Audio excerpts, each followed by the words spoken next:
Hey guys, Adam here with Sports Capitalist, throwing together a short breakdown video for the Thursday night game. So Danger and I tend to do the main slate breakdowns, and that video will come out here shortly, but we're going to kind of split the workload on the single game slates because the video should be shorter and I think we can knock them out pretty quickly. If you haven't already, go ahead and like and subscribe. We're trying to grow the YouTube channel, obviously. Got over 6,000 members on our Discord already, so be sure to give that a follow as well. It's 100% free. There's no bait and switch. There's no monthly membership fees or anything. It's just a bunch of folks getting together, talking about fantasy football, normal gambling picks as well. We have people slated for every kind of sport. I myself do NFL and NASCAR. Danger does NFL and esports. So we got all kinds of things: tennis, baseball, basketball, anything that you would want. You will find on that Discord. And if you find something that's not there, then you can tell us and we will work to get that added for you. So let's just jump into the breakdown. We'll try and make this a little more short and sweet compared to other videos because, again, it's just one game. So Thursday night football, the New England Patriots are visiting the Atlanta Falcons, which I'm sure is bringing up some bad memories for Falcons fans, obviously from the Super Bowl a few years ago. New England is 7-point road favorites at the moment, which is pretty significant. And the over-under is currently at 47. So that's a solid over-under. The fact that the Patriots are favored by that much kind of leads me to believe that they think it's going to be a little more one-sided since the over-under isn't terribly high. But I still think there's some good opportunities on both sides, especially depending on how you think the game's going to go. We'll do DraftKings and FanDuel. I know in our main slate videos, we really only do DraftKings. But I feel like since it's a smaller slate, it's just the one game, I've got numbers for both. And these are also preliminary numbers. Obviously, there's a lot of people that are questionable, so they might not play the game at all. So final projections will be provided in the Discord. So if you want to get an update and see if anything's changed from this video to right before kickoff, again, you can join that Discord and see our final numbers there before you enter your final lineups. A little bit of strategy depending on how you want to play. Lineup construction in single games is a little more tricky, and there's obviously cash games and GPP games. And I'm sorry if I'm oversimplifying this for anybody that might be a little more experienced DFS, but for somebody that's more casual, cash games would be for those 50-50s, the double ups. And those ones, you're really just trying to put together a lineup that you think is going to do better than 50% of the lineups that are out there. And so you kind of want to play a little safer on the cash ones. You don't want to go for as many Hail Marys. For the GPPs, you want to try and find lineups that are going to get you different if you're really trying to go for a takedown and get that big payday. So, cash games, you for sure likely want to have both quarterbacks in the game unless you feel like there's a crazy difference. Like, for example, I'm a Jets fan, so it would probably be the smart play to play the quarterback of whoever the Jets are playing and then maybe not the Jets quarterback. In this game, I think for cash, you should play both of them, and I'll break them down a little bit more here in a moment. And then obviously whichever quarterback you think is going to be better, I would put that quarterback as your captain in DraftKings or as your MVP. It's the same thing, just different names on the FanDuel side. For GPPs though, you want to go a little more different. And so the best way I've found to go about that is to put a skill position in your captain spot. So if you think one team's going to run away with it and chew clock and run the ball a lot, you would put a running back in there. If you think it's going to be a high scoring affair,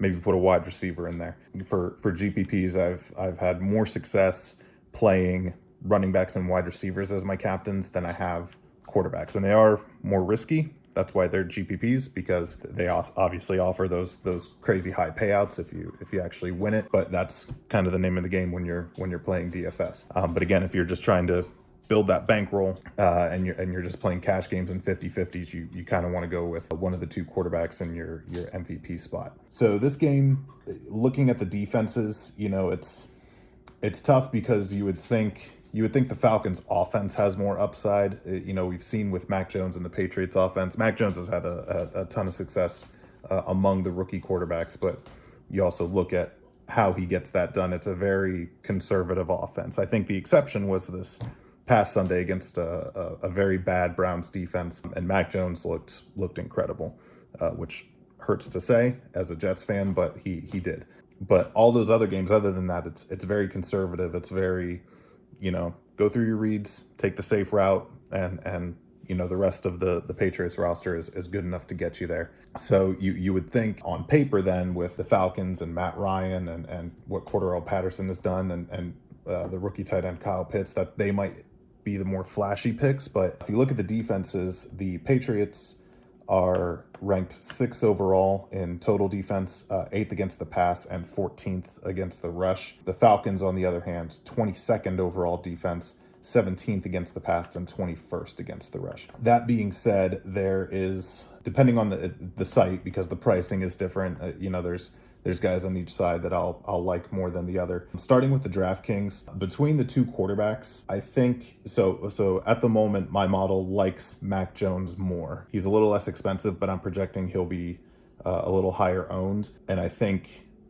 because he's less prone to make those mistakes, especially against a Falcons defense that's probably not going to give him a ton of trouble. I think Mac Jones is a very safe play. I think he's especially if you're putting him as your cash captain or MVP. I think he's good enough to get you the points that you need in a 50-50 at the captain spot and not really make a ton of mistakes, even though they're on the road. Conversely, Matt Ryan, I don't mind him. The Patriots defense, it's really going to depend on how you feel about them. Again, I mentioned their rankings. They're again 6th overall, 8th against the pass, but also if you look at their schedule, you kind of have to determine how impressive actually is that. They did do well against Tom Brady, but that's kind of a narrative game. That didn't surprise me too much. If you look at a lot of their other opponents, the Texans, the Dolphins, the Jets twice, Baker Mayfield, who was bad in that game and then also got injured anyway, so they played Case Keenum the rest of the way.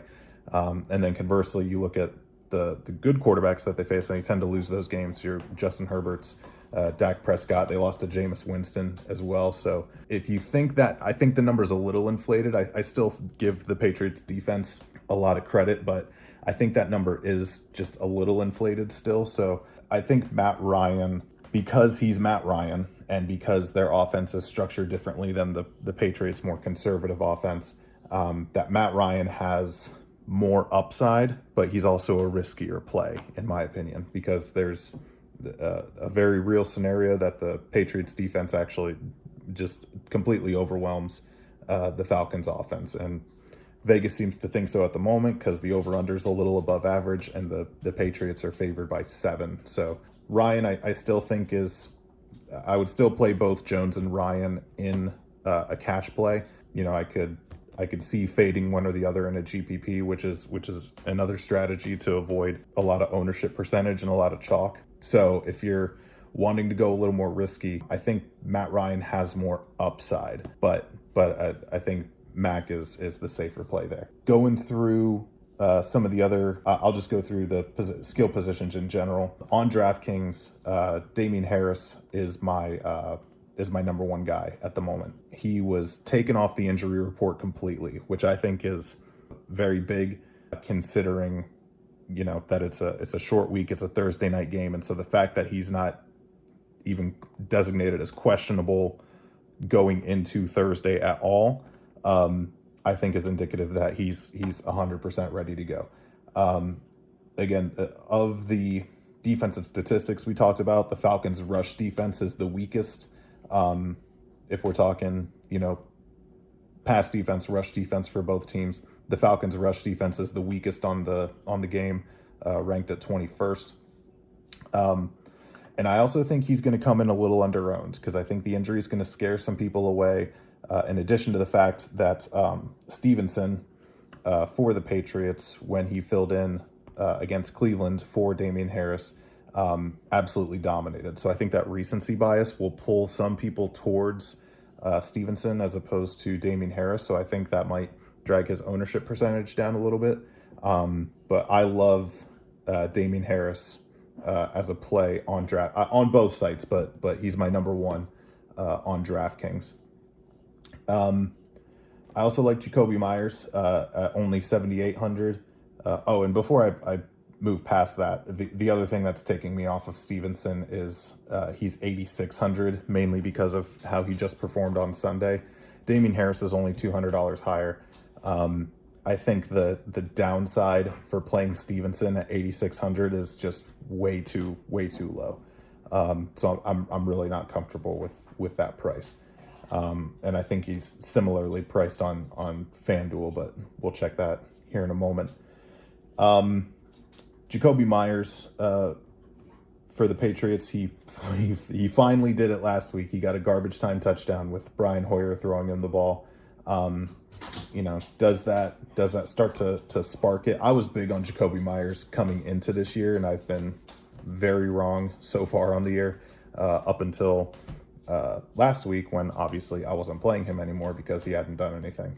But he's only 7,800 here. Again, Falcons defense is the weaker of the two. They're only 17th against the pass. If he doesn't score, at the very least, he should see a good chunk of targets and hopefully the number of receptions that he gets, which receptions are worth more on DraftKings than they are on FanDuel, should be able to justify that 7,800 price tag. So he's up there for the Patriots. Surprisingly, I normally don't tend to go this way on the DraftKings side, but the New England Patriots defense is ranking pretty high up there on DraftKings. So they're at 5,800, which is kind of a tough price to eat for a defense in DFS, but especially in a single game slate when you're trying to squeeze in as many good people as possible.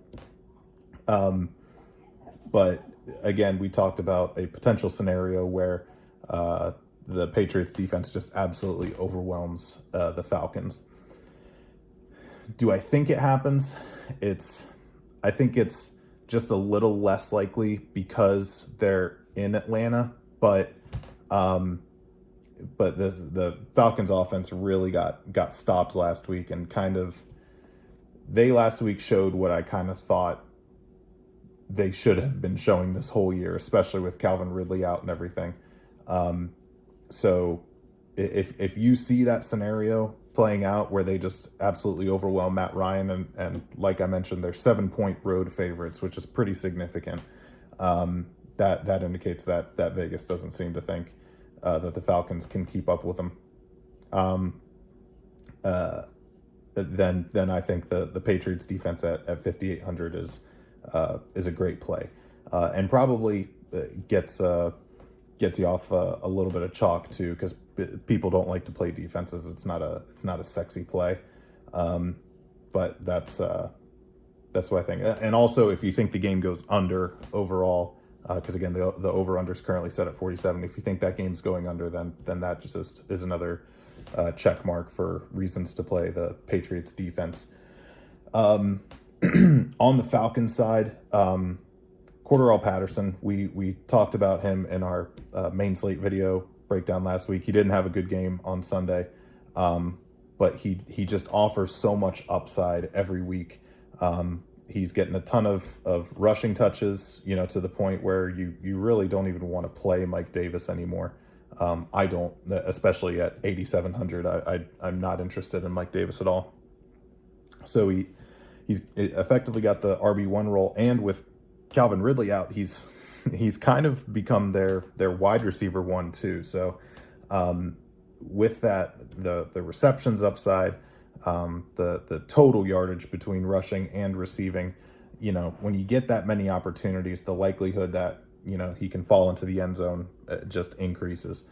So Cordarrelle Patterson's an obvious play him guy. The only reason you wouldn't is he is 10,200. So if you're playing both quarterbacks, it'll be tough to squeeze both of them, and him. And if you really like Damien Harris, it'll be tough to squeeze all of them in, which might drive down his ownership. So that might be a good GPP play, because it'll be tough for people to squeeze him in at that price range, and then they'll have seen, the recency bias of of that terrible performance he put up last week. I don't know that it was terrible, but it just wasn't what we've seen out of Cordarrelle Patterson lately. So that could be a good pivot option, but of the two starting running backs, I definitely like Harris better in this matchup. Although again, Patterson, just with the opportunity, offers more upside, but he's riskier. Kyle Pitts at the moment is up there in my model. 9,200 for a tight end, especially a rookie tight end, and he has those games where he looks incredible, but then he has those other games where it's just kind of like, you use the third overall pick on this guy. What are you doing with this offense? So that price for a tight end that's not named Travis Kelce or George Kittle or Darren Waller.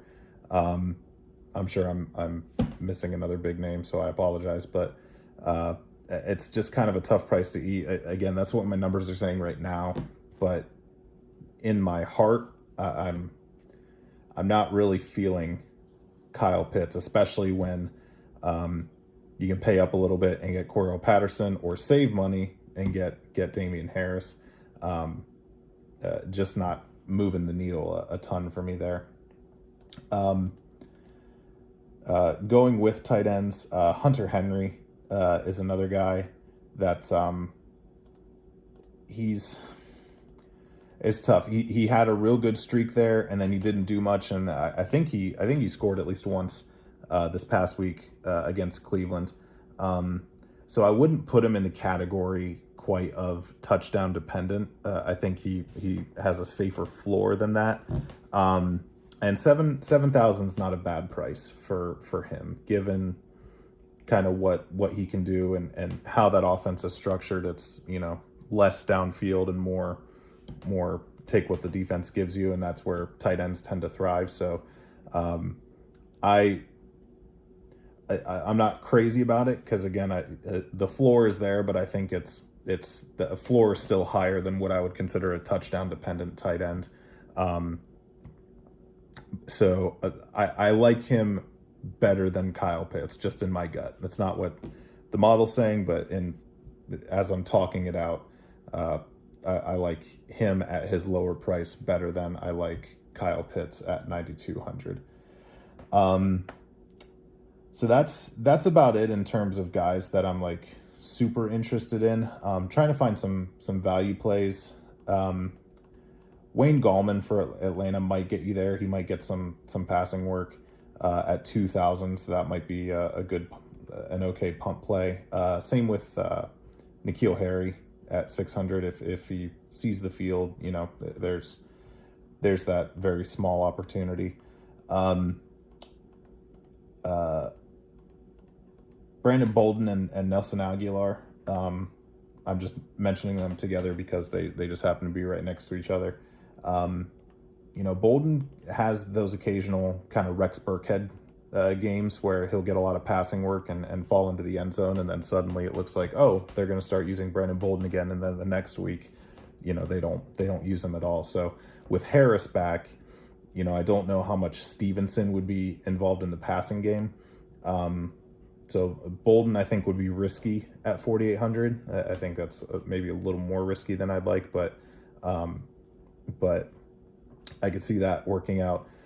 Nelson Aguilar, if you're playing the quarterbacks, you want to try and stack them with people that you think they're going to throw to, right? That's just a kind of a general DFS strategy. So, and obviously trying to stack just the most expensive people isn't really going to work out for your lineup. So if you need to save money anywhere and you're trying to stack somebody with Mac Jones, that's maybe not Jakobi Meyers and Hunter Henry. Saving some money there and grabbing Aguilar at 5,000, I think is a good play.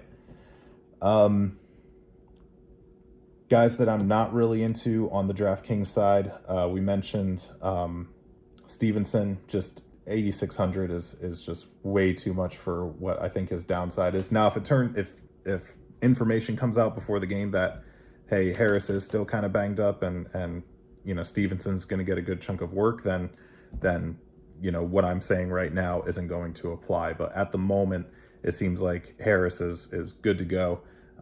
So I can't see Stevenson working out at 8,600. Kendrick Bourne's also a little down there. I know he's had some real big plays. I think he had a big one against Cleveland last week. So I think he's a solid. I think he's an okay GPP play. 7,400. It's that's a little tougher price to eat than what I think he's normally priced at. And then Mike Davis at 8,700 is gross. He's still going to get some opportunities, but especially if they're down, which Vegas seems to think they will be because the Patriots are 7-point favorites. Mike Davis just isn't gonna. I can't see 8,700 paying off for Mike Davis, and especially when you can pay $100 more and get Damien Harris. That's just a crazy misprice that I'm not at all interested in. And then on the DraftKings side, the Falcons defense, I wouldn't, but if you think this game is going to be real ugly and real low scoring, even if the Patriots win, if there's, even some sack opportunities and you don't think if you think the Patriots win, but they don't score a lot of points, then the Falcons defense at 3,400, that's a maybe. But essentially that exact scenario has to play out for that to work for you. And I don't know that happens.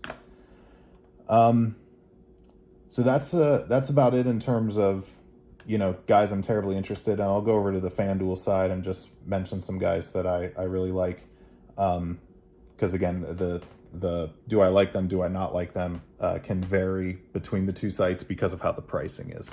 Some guy that I don't think has the upside to justify a play on DraftKings might be a play on FanDuel because they might be a lot cheaper comparatively on FanDuel, and vice versa. If they were like a lot more expensive on FanDuel, I wouldn't be interested in them.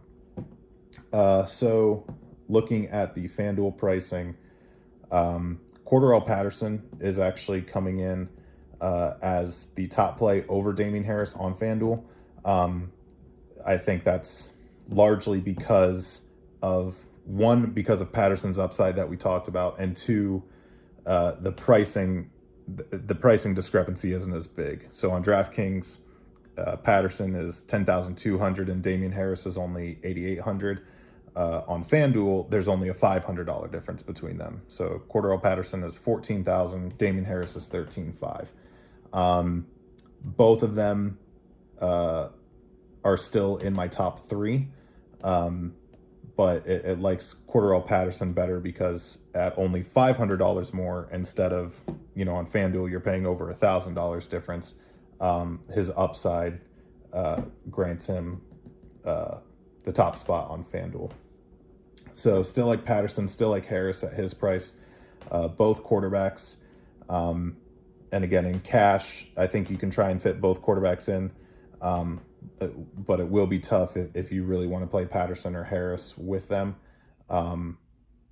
But they're more reasonably priced than I think normal quarterbacks on FanDuel are. Like if you had a really good quarterback, like I think recently, was it Mahomes or somebody like that, that's kind of in that top tier, they tend to go for like 17,000. So I think they're reasonably priced here. Again, it's going to be tough if you want to fit both of them and either a Patterson or a Harris into your lineup, but for cash, I don't think you can. Again, I think Mac Jones is the safer play if you have to choose between the two of them. But Matt Ryan has more upside, so take that for what you will.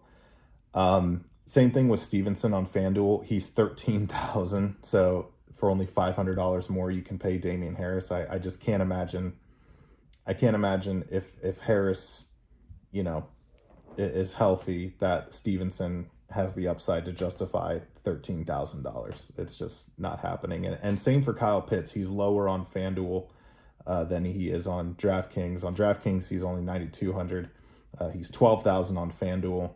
And again, that's going to be not as tough to fit into your lineup if you're playing both quarterbacks, but if you're playing Matt Ryan, I would rather stack him with Cordarrelle Patterson and then somebody much cheaper as opposed to trying to pay for Kyle Pitts.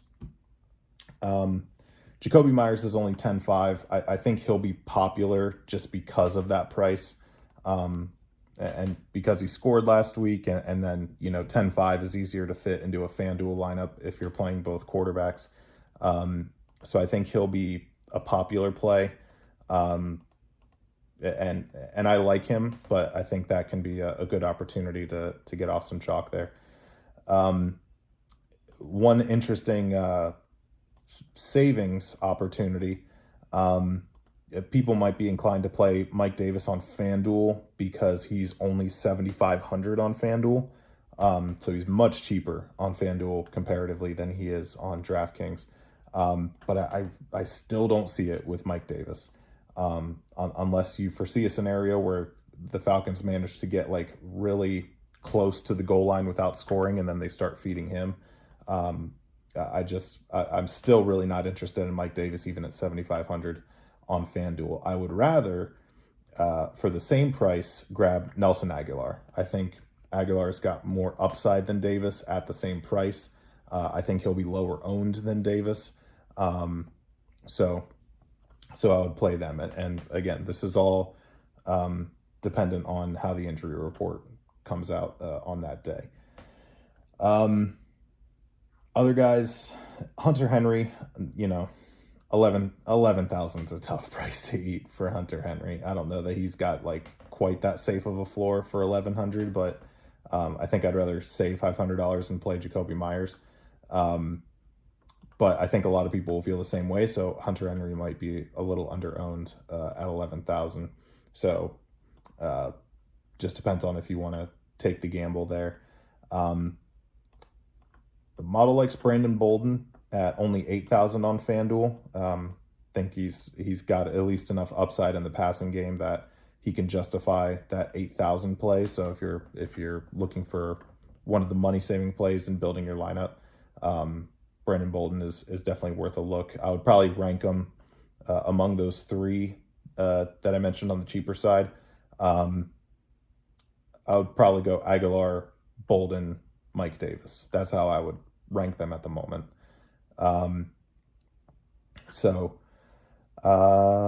Trying to see if there's any other guys worth mentioning. We talked about Kendrick Bourne. He's 9,500 on FanDuel. That's not bad, especially if you need a guy to save some of that money if you're trying to stack both quarterbacks. I don't mind Kendrick Bourne as much on FanDuel just because of how he's priced.